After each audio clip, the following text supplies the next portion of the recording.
So in this video, I'm going to show you how to do quadratic regressions on the calculator. So we're going to start off by clicking on Stat and hitting Enter on Edit.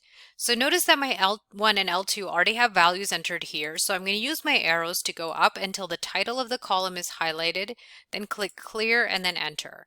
I'm going to do the same thing to L2. I'm going to go up until the title is highlighted, click Clear and then Enter. So now that this is all cleared out, I'm going to enter the values that I have. I'm just going to use the ones that are in the study guide. Going to enter 0, 10, 20, 30, and 40. And then hit enter and then arrow over L2 and I'm going to do 489, 801, 1202, 1998, and 2959.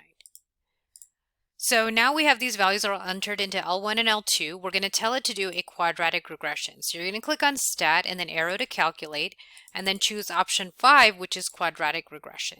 So you're going to hit Enter on quadratic regression and then you're going to keep hitting Enter until Calculate is highlighted. Once Calculate is highlighted, you're going to click Enter again and it's going to give you the values that you need to write your quadratic equation. So A is about 1.21, so we have 1.21x squared. B is 13, so we have 13x, and then C is 504.26. So that's how we write our quadratic regression using the calculator.